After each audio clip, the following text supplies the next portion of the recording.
And in the spirit of the Olympics, as they wind down, instead of the usual buy or sell questions, I've been handing out gold, silver, and bronze medals. I received an onslaught of them from you guys in advance of tonight's closing ceremonies. So this is it. And I'm going to answer as many of them as I can that I have not already answered privately by email.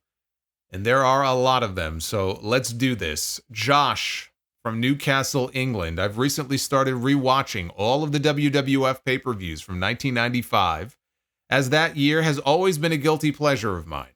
I know you love the WWF product from that year. Yeah. So with that being said, gold, silver, and bronze on your favorite Bret Hart match from said year. Bret Hart against Hakushi from In Your House 1. Bret Hart against Diesel from Survivor Series. And Bret Hart against the British Bulldog from In Your House 5. That was In Your House Seasons Beatings. I am going to give the gold to Bret and the Bulldog. As a match, it is better than their SummerSlam match at Wembley Stadium. That one, of course, is the more memorable of the two for all the obvious reasons. Pay-per-view main event, 80,000 people overseas, main event, Intercontinental title on the line, the family drama that they really built up, right? I mean, it's a much more massive match, but as a match, this was actually the better one of the two. Bret Hart against Diesel. I'm going to award the silver to that match. This was the second best match that Kevin Nash has ever had. Second only to the match he had with Shawn Michaels the following year in Omaha, right before he left the company. That was his last pay-per-view match before going to WCW. I still say that was the best match of his career. This was number 2. And this was really memorable for two things. Number one, the table spot. It might have been the first time we ever had a table spot in WWE. Yeah, where Bret got knocked off the apron and went through a table. And then the post-match angle when Diesel turned heel or at least the tweener and powerbomb Bret. And I always loved that powerbomb that he gave him too. Like that first one, he lifted him up so high. Like he dropped Bret in kind of a weird way because he almost kind of lifted him up with too much force. And Bret was all cockeyed and then he got dropped to the mat. But I always thought that just was a devastating powerbomb. And it really got over. It was a great angle to close out that show. Had we gotten that Diesel for most of 95, maybe he would have gotten over more. But I give that the silver and I give the bronze to Bret and Hakushi because it was a very good match, but nothing special about it compared to these other two. Near from Israel, gold, silver, bronze, or leave off the podium. These wrestler careers: Bret Hart, Undertaker, Sting, and Kurt Angle. Now, I gave this some thought.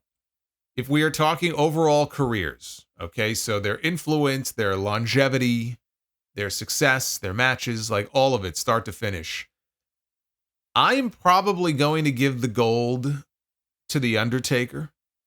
I think his longevity, even with the breaks in between for all the injuries, I think that puts him just over the top. I could go Bret. Of course, I could go Bret, but I'm going to give the gold to Undertaker, and I'm going to give the silver to Bret. I'm going to give the bronze to Sting. And I hate to say it, but I'm leaving Kurt Angle off the Olympic podium. As a performer, Kurt is one of the greatest of all time. You cannot objectively say otherwise. I'm sorry. Kurt Angle is absolutely one of the GOATs. Bell to bell in the ring as a performer, he could do it all. He was phenomenal. I just don't think the longevity and the overall influence is there for him like it is for those other three. You're going to find a lot more people who will point to a Bret Hart, even wrestlers in the business now, who said, man, he was my influence. He's what got me to want to be a wrestler in the first place. Or I became a wrestler and I wanted to emulate Bret because his style was so believable. He was so great. Undertaker, same thing. You might hear people saying that he was my guy. And, you know, he's what got me to want to be a wrestler and get into the business. And Sting is the same thing because Sting's been around forever. I just don't think you hear that as much when it comes to Kurt. Joshua from Rochester, New York. Gold, silver, or bronze in the spirit of the Olympics? Which country will WWE bring their next international PLE to for the first time? China, Brazil, or Italy? Italy. There's already talk about it. I don't know how solid it is, but there's already talk about Italy possibly getting a PLE in 2025. So I'm going to give the gold to Italy. I think that this is tough because everyone's been trying to break into China for years now. But do I actually see it happening before Brazil? You know what? I'm going to give the silver to Brazil just because I think there's probably more of a chance of it being Brazil than China at this point, and then give China the bronze. Matt from St. John's, Newfoundland, Canada. Gold, silver, and bronze on the Ric Flair-Ricky Steamboat matches from their 1989 trilogy, Chi-Town Rumble, Clash of the Champions 6, and Wrestle War 89. You can't go wrong with any of those three, and the scary part is none of those three might have been their best match that year. There's a house show match floating around, I think from March of 89, that they had that might have been their best match. I know it's online. You could probably find it online. It's got no commentary and the quality's not great, but that might have been the best of all the matches they had that year. I love all three. I would give the gold to their 2 out of 3 falls match at Clash of the Champions, and then I would go Chi-Town Rumble for the silver. That was their first match of the series. And then the bronze to Wrestle War, which was the final one. Although the post-match angle with Flair and Terry Funk was worthy of the gold all by itself. The other thing I loved about that match, the Wrestle War one, if you notice, it had the same finish that Steamboat used in his match with Randy Savage at WrestleMania 3. Steamboat won with the finish there, Mania, but he lost with it in this match with Flair, where he went for the slam, the body slam, but Flair rolled through into the pin. And I mean, it annoyed me that he just laid there. He gave no effort to actually kick out. That was dumb, but I always liked that little callback. I mean, whether it was intended to be a callback or not, that's how I always took it. So I like that aspect of it. Dylan from Toronto, Ontario, Canada. How would you rank these Bobby the Brain Heenan pairings in the gold, silver, and bronze medal format, and who gets left off the podium? Also, recently I was speaking with a coworker, and he mentioned he was also a sound-off guy. So shout out to Shamir. Hell yeah. Shout out to Shamir if he's listening right now, which I know he is.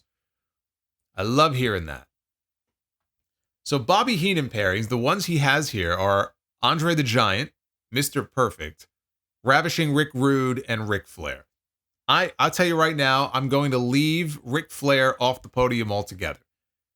I don't look at Heenan and Flair as being an official pairing in the way that he was with all the other names you just mentioned. He was supposed to be. And then as Bobby tells the story, because he helped introduce Rick into the company with all those vignettes, and he was holding up the big gold belt, teasing his arrival, and then he finally showed up. And I want to say maybe Heenan was actually like on the road with him in his corner for like a month or two, and that's all he could take. He just could not keep up with Flair, and he just said, I can't do this. And he retired at that point from managing and went full-time into the announcing. So I think that had they had more time together, it could have been the gold, but they just didn't. So I can't rank them, against these other three. So I'm going to leave that off. I got to give the gold to the Andre and Bobby pairing because it's legendary. It's just a legendary pairing. Mr. Perfect and Heenan gets the silver. I always loved it when Perfect was going down the aisle and he'd take that towel and toss it behind him, and without even like looking at the towel, Bobby would just grab it on the way down. They were always in sync together like that. And then Ravishing Rick Rude and Bobby, I'll give them the bronze. It's always weird when I hear Bobby in interviews in the past talk about how Rude, I don't know if they didn't get along or Rude just didn't like him and resented him because he felt like Bobby was stealing his heat. And Bobby would say, like, that's not what I was doing. I was actually doing the opposite. I was, my job there was to enhance the heat. But I guess Rude maybe felt that Bobby was stealing his thunder, and, I guess they didn't get along all that great. They were a great pairing, though. I can't rank that one above Andre or Perfect. Chris from Brandon, Manitoba, Canada. Gold, silver, and bronze. Which of these classic WWF icons would you bring back to enhance the show in present times if they could be in their prime? Howard Finkel as a ring announcer, Bobby Heenan as a manager, Gorilla Monsoon and Jesse Ventura on commentary. Well, if we could bring back all four, we'd have the perfect promotion. Look, I think the present-day commentary situation in WWE is vastly improved from where it was a few years ago. But I am giving the gold medal to Gorilla Monsoon and Jesse Ventura on commentary. They are the voices that we would hear the most if they were on commentary. Okay, we have commentary for everything on these shows. So if they were on commentary, we would be hearing from them the most. Bobby would have his angles. The Fink, we would hear his voice with every match, but the announcers are the voices in our ears the most. They're the soundtrack of these shows. They can enhance the show in a big way, or they can detract from the show in a major way. Gorilla and Jesse is probably my third favorite all-time announcer pairing, behind Gorilla and Bobby and Jim Ross and Jerry Lawler. And I always love Vince and Jesse. Vince McMahon and Jesse Ventura on Saturday night's main event. They were great as well.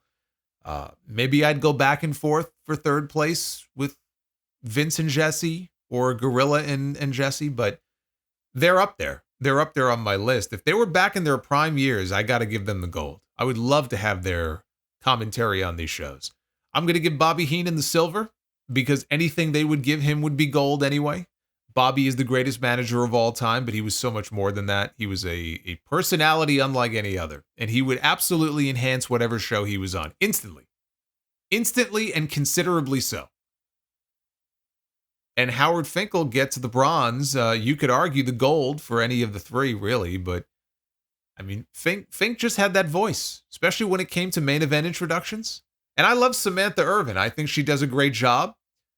A little too performative sometimes, but I don't understand the hate that the woman gets in some circles, but no one can hold a candle to Howard Finkel. He is the GOAT of ring announcers. If I was a wrestler and I was winning the world title, Fink is the one who I would want with a microphone in his hand when he announces me as the new champion. Kennedy from Orlando, Florida. Gold, silver, and bronze for these underrated Monday Night Raw matches. Shawn Michaels against Shelton Benjamin from the Gold Rush tournament. Bret Hart against the 1-2-3 Kid for the WWF title. And Marty Jannetty against Doink the Clown, 2 out of 3 falls. Kennedy, I don't think you understand the meaning of the word underrated. On what planet are those first 2 matches underrated? Most people rate them very high. I think you mean overlooked. Because they were on TV, they were not on pay-per-view. I'm assuming that's what you mean. I'm giving the gold to Bret Hart and Sean Waltman. I love that match. I'm going to award the silver to Shawn Michaels and Shelton Benjamin. One of the greatest match finishes of all time. And I'm going to award the bronze to Jannetty and Doink. But just because I'm giving that match the bronze does not mean that it's a bad match. It's actually a really good match. I did a rewatch on that a few years ago when I was going through the 1993 episodes of Raw. Really good match. Matt Bourne, great wrestler. So, when given the chance, he could go. And Evil Doink was the best Doink. It's just too bad he couldn't get out of his own way and get his shit together. Chris from Cape Cod, the Cape Cod Crusader, with a gold, silver, and bronze question regarding the most evil heel runs. These are the shorter runs of absolute carnage, and I would like to know which one you think is tops. Earthquake, 1991. He killed Damien and crippled and retired Andre the Giant within weeks of each other. He also scarred Jake the Snake so badly that it led to number 2, which is Jake Roberts, 1991-92. Ruined Macho Man and Elizabeth's wedding reception, attacked Macho with the Cobra, and slapped Elizabeth. And the Big Boss Man, 1999. Kidnapped, killed, and fed Al Snow his dog Pepper, ruined the funeral, and stole the casket of Big Show's father. This is, look, I love the Jake Roberts run from 91. I love it. I love that whole angle, him and Savage. It was so brief, but it was great. How can I give the gold to anything other than the Big Boss Man? What an absolute asshole he was in 1999. And it kind of came out of nowhere, too, because, he came back to the company at the end of 98. And he was basically Vince McMahon's attack dog in the corporation, but he wasn't doing much. And then the latter part of the year in 99, it's just like they just went so over the top with all of the things that he did. So like you mentioned Al Snow's dog. He kidnapped this man's dog, for those who don't know. And the story was, because they did different segments. And one segment was they were in a hotel room and there was a table all set up. And I guess Boss Man was going to treat him to this meal. It was all going to be water under the bridge. And Al sits down and starts eating. And what he didn't realize is that he was eating his own dog. Then, of course, he starts vomiting up the steak. Big Show's father, in storyline, passes away. That poem, I mean, he read that poem on TV. How can I give the gold to anyone else when they go out on TV with a poem for this other guy whose father just passed away? And he reads the poem, "With the deepest regrets and tears that are soaked, I'm sorry to hear that your dad finally croaked. He lived a full life on his own terms. Soon he'll be buried and eaten by worms. But if I could have a son as stupid as you, I'd have wished for cancer so I would die too. So be brave, be strong, get your life back on track, because the old bastard's dead and he ain't never coming back." Tell me that he does not deserve the gold for that alone. You want to talk about short, abbreviated, evil heel runs. I just don't know that you could go with anyone other than the Big Boss Man. And then that's to say nothing, of course, of what you mentioned, which is him interrupting the Big Show's father's funeral in like the old Blues Brothers car with a fucking blow phone or a megaphone, whatever. Would I call it a blow phone? Where did that come from? I don't know what that is. It sounds like something that like an escort has on her at all times when she gets a call from a client. But I mean, and then the sight of Big Show chasing after the casket as it is chained to the back of the car and being dragged away and jumping on top of it. And then he takes this huge bump when he slides off. And the absurdity of it is that Bruce Pritchard has talked about it because Vince called him and said, "Look, I need you to produce something for me." And he had to get up and go out to an actual cemetery. I imagine it was out in Connecticut somewhere. And they had to film this. And there were other ceremonies going on at the same time. And they were told in advance, please, whatever you're going to do, just be quiet and be respectful. And of course, they were anything but. It's like the story of the Katie Vick stuff, right? They filmed all that in an actual funeral home, and there was a service going on next door. Like, you kidding me? But my God, the Boss Man in 99 gets the gold. It's not even close. Jake, I got to give the silver because Jake was a fantastic heel during that period, brief as it may have been. And then Earthquake. Hey, I love Quake burgers, but I got to give Earthquake the bronze. He can't compete with this level of just assholiness that we have from these other two. It cannot be topped. Julius from the Bronx, gold and silver medals, award them both for Shawn Michaels against John Cena, 55-minute match on Raw in the UK, and MJF against Will Ospreay on AEW Dynamite. I am giving the gold to MJF and Will Ospreay for their Dynamite match. Michaels and Cena are going to have to settle for the silver. That's how I feel. It was the better match and the more exciting match to me. And we got Dak from St. Paul, Minnesota. Gold, silver, bronze, and leave off the podium. The WCW Big Gold World Heavyweight title. The NWA World's Heavyweight title, 10 pounds of gold. WWF Winged Eagle title. And the IWGP Heavyweight title, the belt that was held by Okada, AJ Styles, and Tanahashi, among others. Yeah, I think that's considered version 4, I think, of the IWGP title. It's a great title. But to show you the quality of what we're talking about here, I'm only going to give that the bronze. I'm going to give the gold. I mean, do you even need to ask? Is this even a question? The Winged Eagle gets the gold medal, of course. I give the silver to the WCW World Heavyweight title, Big Gold. I thought the one that always looked the best was the one that Flair had back in like 86, 87. I'm talking like early Big Gold. Like, that's the shit right there. The bronze, like I said, I'm going to give to the IWGP title, which never should have been changed. And I'm going to leave the 10 pounds of gold. I know it's steeped in history, but I don't think it can compare to these other belts. I'm going to leave it off the platform. I'm sorry. And finally here, Dolphin VTuber from Australia. Gold, silver, and bronze for Corporate Rock, Hollywood Rock, and Final Boss Rock. All great versions of The Rock. I am going to give the gold to Hollywood Rock. I am going to award the silver to... Man, I really love Corporate Rock, though. Corporate Heel Rock from the Rock and Austin days, man. I'm going to give the gold to Hollywood. I'm going to give the silver to Corporate Rock. And I'm going to give the bronze to Final Boss Rock. So, thank you for all of the questions. Well, you guys really took advantage of that gimmick, didn't you? And I tried to email a few people privately by email. I may not have gotten to everybody. I still might try, but there were so many questions. There were so many questions, and I love it.